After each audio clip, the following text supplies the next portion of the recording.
Hello and welcome. As you might know, I'm a bit of a hobbyist music producer, but not so much a digital artist. So I've been trying to learn how to make some album art for my tracks. And I wanted to share that process that I've recently done and just a few things that I've learned. So yeah, I'll crack right in. Just to introduce the tool, I'll be using Photopea, which is just an online free Photoshop clone. It's very good and it just runs in the web browser, so you can just go to photopea.com and get started. I'll also just show here, I'll put this somewhere else as well, but all the free resources I've used for this project are here, the attributions. This is here, I'll link them wherever as well, and everywhere I can. We're really just going to be compositing a bunch of images together. So let's start with the setup. Now, when we're setting up the file, for album art, you sort of ultimately want your art to be 3000 by 3000 pixels is generally recommended, but I'm not going to create the canvas that large. So what I'm going to do here is, if we go to the properties and details of this image, I've already looked at all of these. So I'm actually going to create the width and height of 2400 pixels, so that we're not stretching that image at all. 2400. If we created the canvas at 3000, we're going to import our image, which is only 2400 pixels wide, and then we're going to be expanding it out. I do this, maybe someone who's a professional visual artist can tell me I'm wrong, but whatever the smallest image you're using, if it's taking up the full width or height, I'm going to make the canvas that large, and we can later on maybe upscale the image after with some online tools as well. And 300 dpi is also something I've seen recommended. Now we're good. It's a square and we're going to create that. Yeah, so if you're not familiar with Photoshop and all that, I'm just going to try to take this slow and explain everything that I'm doing to make it easy to follow. Over in this section here, we have layers. These are our layers, and down at the bottom there, we can click on this icon for new layer. Now, each of the different image assets that we're going to use today is going to sit on a different layer over here. You can click this button here to hide and unhide layers. This background layer currently is just a white image. I've just clicked on the lock button that was next to that, which you can also click on that. I've unlocked the layer because I'm just going to delete it. These checkerboards now, that checkerboard pattern means that it's transparent. It's a transparent layer. There's nothing here, right? So I'm renaming the layer Ocean by double clicking on the name here. This is where our first image is going to go, and I'm simply going to open up my file explorer, drag in this image of the ocean. See how it perfectly takes up the width of the canvas? It's because the canvas is exactly the same width as that image is natively. And I'm just going to drag it down, and you can see things snap to the edges, and it's just going to snap to the bottom and sides, and hit enter. It actually created a new layer, which I sort of forgot about. So we're gonna, once again, delete this layer. You don't actually need to create a new layer, it seems. So there you go. You're always learning, all right? I don't want to make this seem like I'm coming about this as some kind of expert. I'm not. So I'm gonna make mistakes along the way, but we'll get there. I'm now going to go into my images and drag in the second image, which is this starry backdrop. Now, before I press enter to finalize the import of the image, I'm going to put the mouse, I'm going to scroll up a bit and put the mouse up by the corner of the image and drag it, hold the shift button down, which I'm doing now, and it snaps the rotation very nicely. I'm now letting go of the mouse button and pressing enter to finalize the import of that image. I'm now holding control and pressing the minus button to zoom out, making sure that this move tool is highlighted. You can now just click and drag anything on the canvas. I could just place it there, but when is the sky ever going to be over the ocean? Probably never, I hope. And I want that ocean horizon to always be in the image. So now that these layers have images on them, we can start to rearrange them. And over in the layers section, click and drag the stars, which I will rename, below the ocean layer. So now the ocean layer will always be above, and hide the stars. So I can I can now position the stars wherever I want. I quite like that. I can now move the ocean up and down. So if I want less ocean and more stars, we can do this. In fact, and that actually, I like that a lot. So this ratio of ocean to stars, I think looks pretty good. As nice as this looks, look how perfectly this cuts off the sky and the ocean. There's no atmosphere, so to speak. And I feel like the ocean doesn't look like it's nighttime. So we need to modify things a little bit. And that's probably going to be the first thing we tweak here before we start adding a lot more assets to this thing. The next goal is going to be to create some sort of, to make the ocean and sky seem like they're in the same space. This doesn't feel like that at the moment. So the first thing we're going to do is color correct the ocean. We're going to right click the ocean layer, select blending options. I'm going to move that over here to the side. We're going to select color overlay, and that's now ticked, and I've clicked on it. Oops, I clicked the wrong thing. So we're now here changing this color overlay, and it's default to a black color, and it's now just covered that every pixel on that layer with this color as an overlay, right?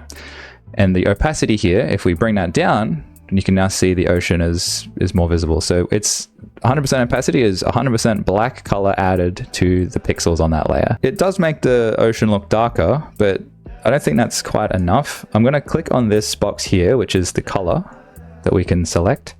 And we're going to, oh, sorry, not that box. The box right next to the opacity here. That's what we want to select. And that opens a color wheel, a color selection. And if I change the color, bring this down to like a mixture between blue and purple. So it's a darkish purple, and we select an area on here over to the very right where it's the most purple, and close to the bottom where it's quite black. We're going to select a really darkish purple color and hit OK. You can even muck around with these blending options. There's all sorts of, I'm just going to select the arrow keys to cycle through them. So the normal one makes it sort of a darker purple, but if we hit multiply, I actually really like that effect more. I don't know what the difference is. Again, I'm no expert, but I just think it looks nicer. So that's done. But I still think that the horizon is too harsh. It's just perfectly flat thing, which is okay. But something that I found is if we select another one of these layer styles, again, you just right click blending options to open this menu on that layer. We're going to add an outer glow right here. Outer glow is quite literally going to add a glow effect around the edges of all the pixels within the layer. Can't really see it right now, so let's just increase the size down here. So now you can see it. This is actually adding the, if I hit OK, so that we can now come and move this layer, you can actually see it's adding this effect around the entire image like this. But since those edges are hidden off the side of the canvas, it just now looks like it's glowing around the horizon line. So I like that effect. We're going to go back, right click ocean layer, blending options. And we are going to adjust, I actually think, outer glow here. The size doesn't need to be too big. I just think here at 60 pixels looks pretty good. If we also, and you can adjust the opacity to make it a little dimmer if you want. I'm thinking, let's just go to 60 there. The color's not right, so if we click this under the noise symbol there, we got the color wheel. While we got this color picker open, if I select this eyedropper tool here and click on the ocean somewhere, it's going to be snapping the settings over here to that color that I just selected. So I'll click around. I think a sort of light-ish blue there. So I've just clicked somewhere here. You can't see the glow very well now, but the color looks nice. So I'll select OK on that and increase the opacity a bit so we can see.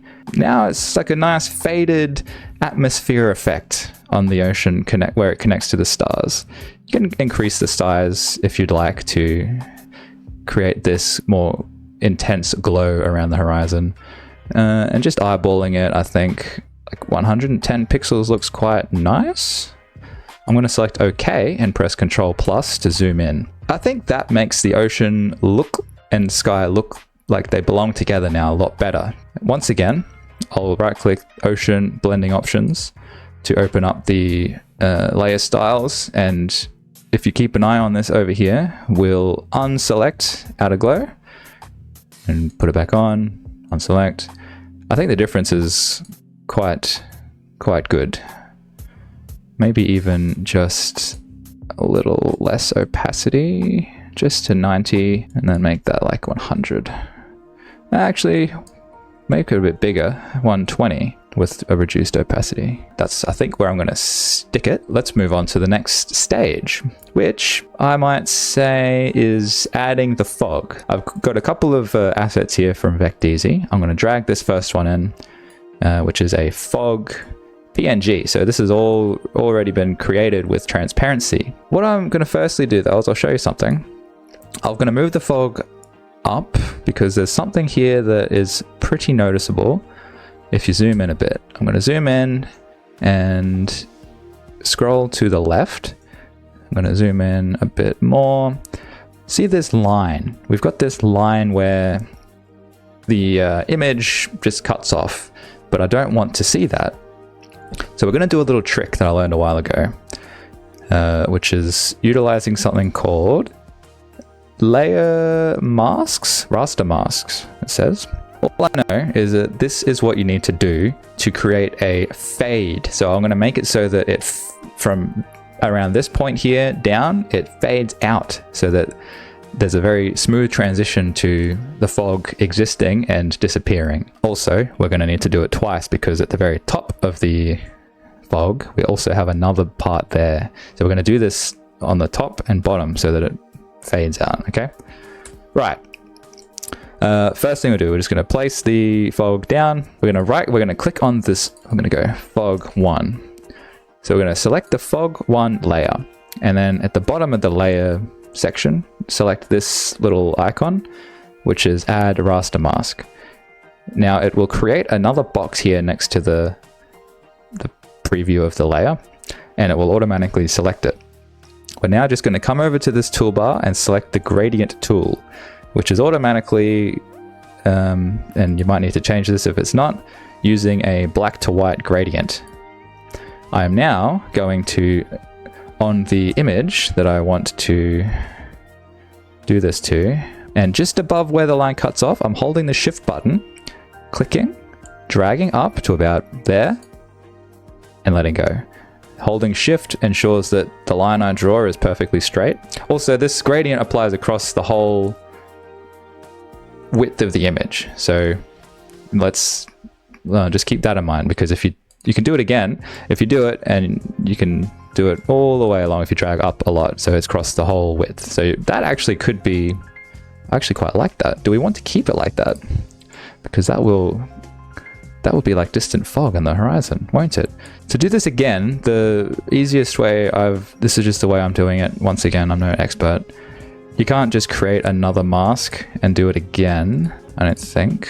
We are going to select the layer, press Ctrl G to create a folder that contains that layer. Right click on the folder and then select Convert to Smart Object. That's now created an object. And then also right click rasterize. I'm not sure what all that does, but all I know is that it allows me to add another mask, select the gradient tool, and then this is where the cutoff is, right here. Do the same thing to create that same kind of gradient. I hope that you could follow that if you need to, but I'm sorry, like I said, I really am not an expert, and this is just how I've found works for me. If we zoom back in, we know now that this fog doesn't have any weird cutoffs, and I've sort of cut off more of the bottom to make it seem like it's appearing further away in the distance. I like the way that looks. We can now come in and add this second fog that I have downloaded. I'm going to hide the first fog layer by selecting the eyeball on this. If we go on fog 1, we have now got a fog 2. Whoops. We now have a fog 2, which has a built-in harsh cutoff, but I don't mind that so much because this one is going to be placed pretty much directly on the horizon like that. And we're going to click on that and change the style of the layer to overlay something that makes it look transparent. Like linear dodge looks pretty good. Hard light is pretty good. A linear dodge. Also adjust the opacity of it to something like that. And that kind of just looks like clouds. And if we reintroduce our fog 1, that's adding another layer of cloudiness to the image, and we can adjust the transparency of each layer accordingly. Without those, the scene just seems a little less interesting, less volumetric. I just like it. So there we go. There's where we're at so far. So the next thing I'm adding is this beautiful galaxy image here. It's a massive image. I think this is about 300 megabytes. It's 8K. That's huge. I'm going to drag that in, and it's going to take a while to load. But it's important for this image to be large because I want to make it really big. Once I've selected the layer, drag it around, I'm coming up to Edit, Transform Scale, so that I can uniformly adjust the scale. And we can make it pretty much as big as we want because the image is so high resolution. Like we could do this if we wanted to. Do I want it that big? Probably not. Let's just do something like that for now. Put it in the middle, press enter. There it is. But again, it's in the wrong layer. So the layer's in the wrong position. We want the galaxy to be in front of the sky, but behind everything else. So I'll drag that down here to there, and there you go. So it's also now behind all the fog. Since there's so much transparency on that galaxy, it's actually hard to select it, and it's below everything else. So just disable those fog layers for a bit so that I can click on this a bit easier and choose a position. Something like that should be okay. Re-enable the fog, which I think looks good. I'm gonna organize this a bit. Selecting our fog, pressing Ctrl G to group them together into a folder called fog. And our ocean, our stars and galaxy can go into a folder as well called sky. Ocean's there on its own. In fact, the ocean could go in with the fog. You could just drag stuff together like that, but make sure that the layering is still being adhered to, the order.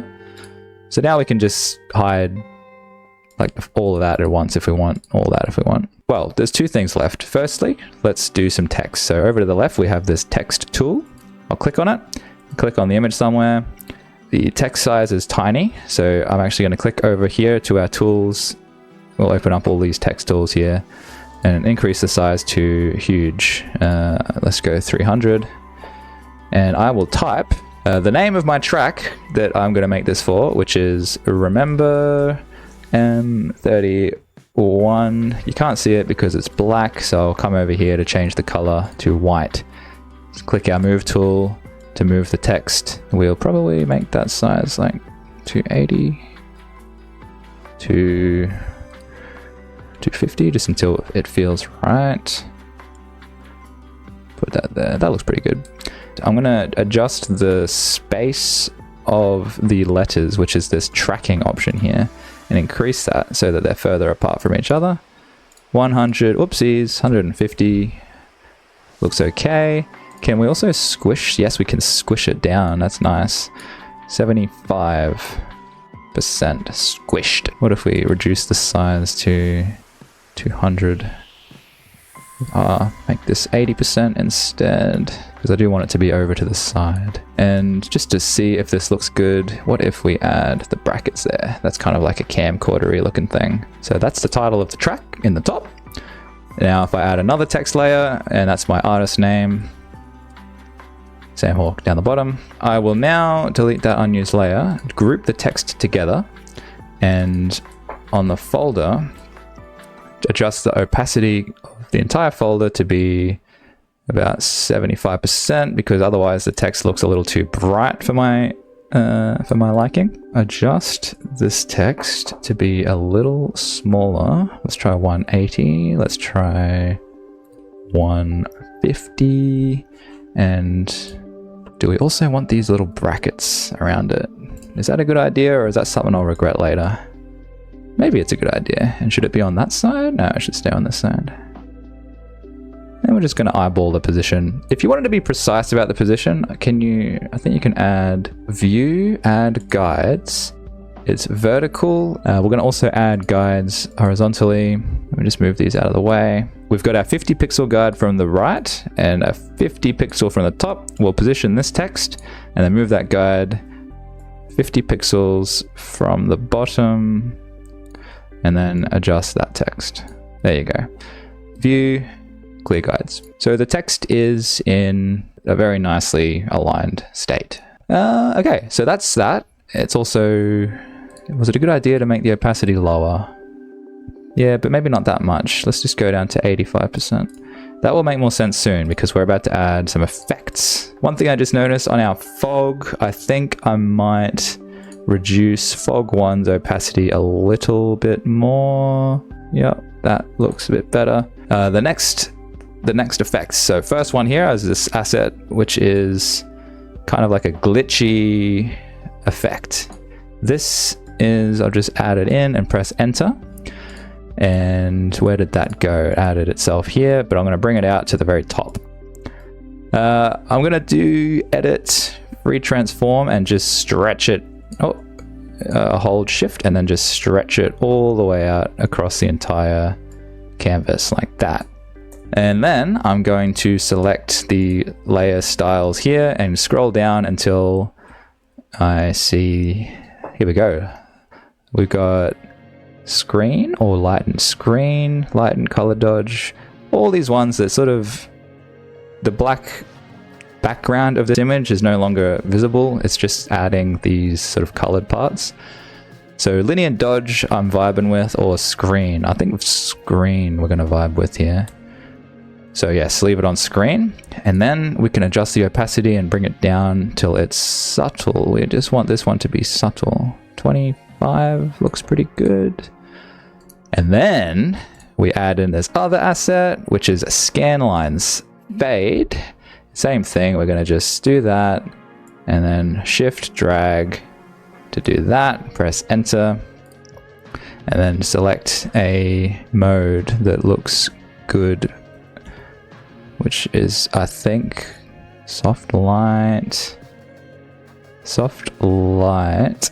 If I just zoom in, we want to be able to see the scan. Hard mix. Where is it? Soft light, I think, is the one. If I disable this layer and re-enable it, you can see what it's doing. It's adding these little lines, and depending on this layer style you choose, it can either be very harsh or actually, see that? It's like, I think soft light's the one that we want. It's not hiding detail, it's as good.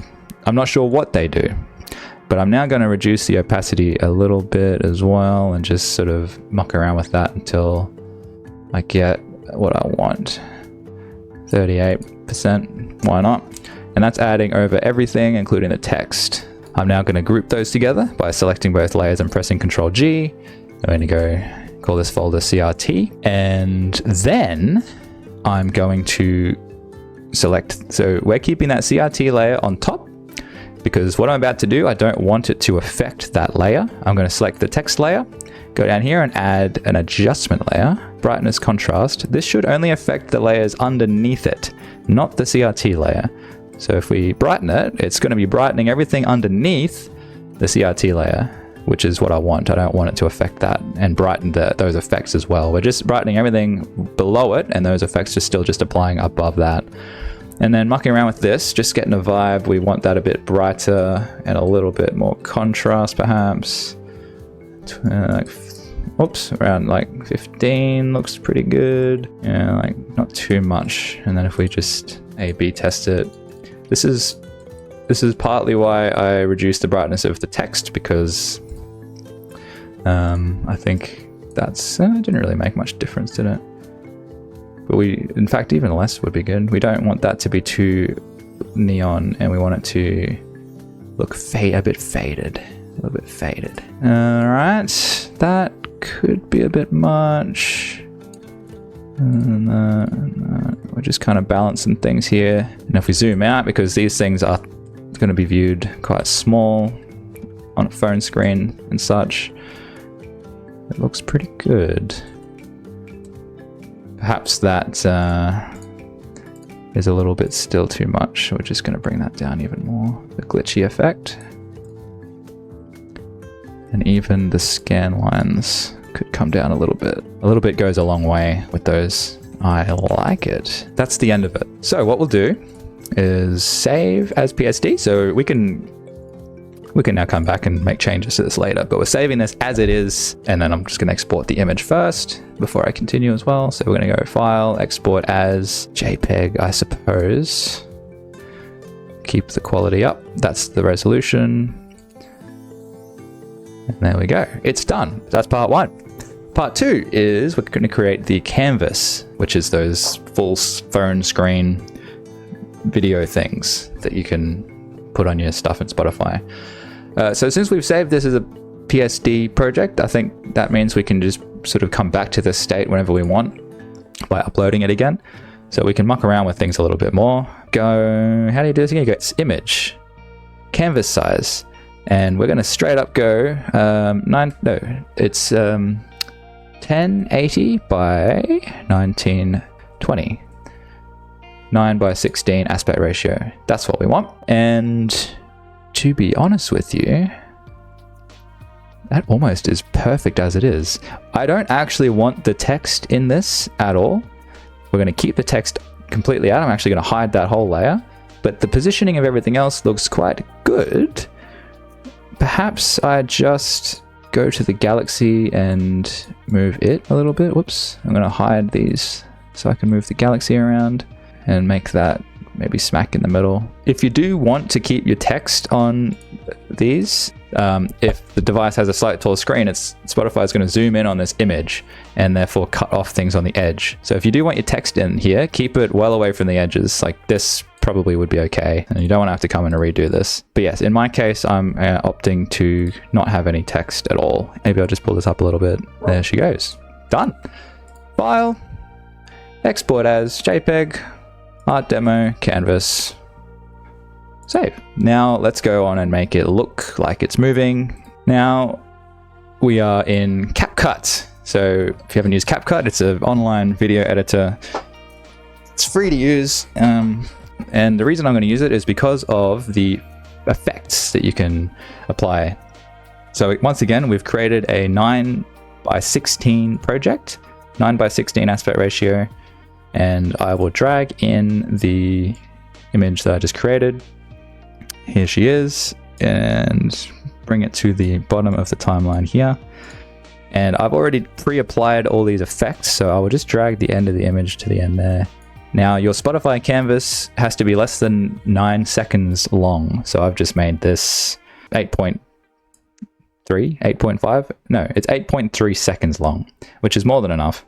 So the image is at the bottom. I've gone over to all these effects and I've just typed in noise, pixels, any effects that don't have this pro. So if you just go noise, black noise, I think it was this one. And you can just drag these effects into the timeline and it will apply to the image over time, and you can drag the time here. So noise 1, I'll just move that away, TV pixels 1. So the first effect we've got is this color glitch 2, I think it's called again, color glitch 2.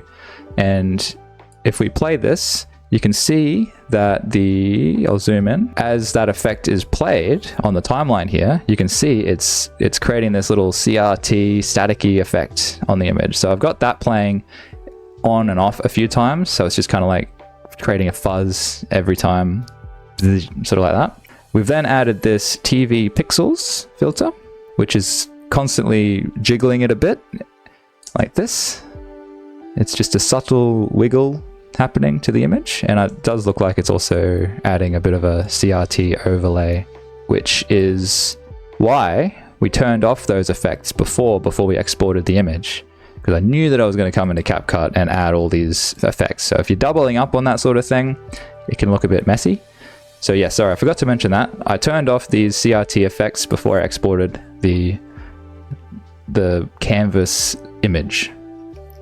because CapCut's applying its own variation of that, and these ones move over time. So for the canvas, that's what you want. And then the other filter here is noise 1, which was this one here actually. Noise 1, and then I'll just move that away, because on its own, that one is adding a bit of a film grain with all these little moving film lines, which I like a lot. So altogether, it's creating this pretty like visually interesting camcordery. In fact, is there like a shake? Is there a shake? There is a shake. Hold on a minute. This could be cool too. So we'll grab this shake one. Put that in as well. Oh wow, it's a bit aggressive, isn't it? Can you modify that?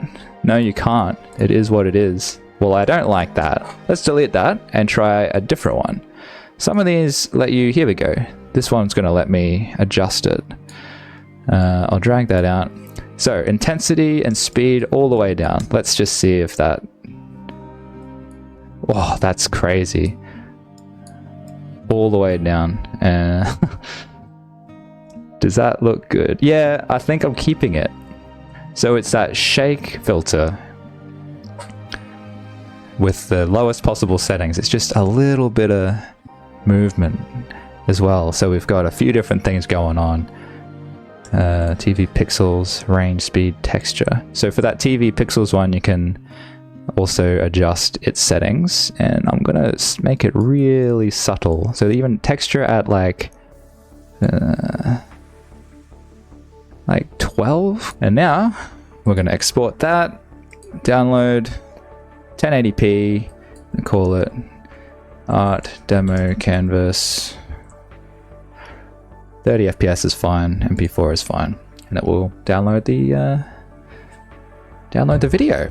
So now that all that's done, we were left with a folder full of the resources that I got online and have attributed. PSD file, which is a Photoshop document, which we can upload back into Photopea, so that if we want, so we can go File, Open, that Art Demo PSD, and it will load up what we saved earlier, which is and we can still modify everything if you want to make changes. It's nice to keep these. We then exported the JPEG of our final album art.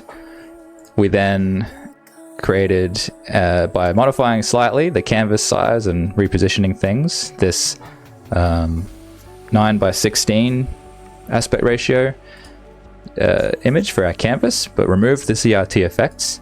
Then we used CapCut and its filters to create an 8 to 9 second long canvas video that we can upload to Spotify. That's going above and beyond, I think, to creating visually interesting stuff. So yeah, that's it. That was the process. As I said before, I hope it's helpful to someone. I just enjoyed sharing the process. So thanks for watching. Catch you later.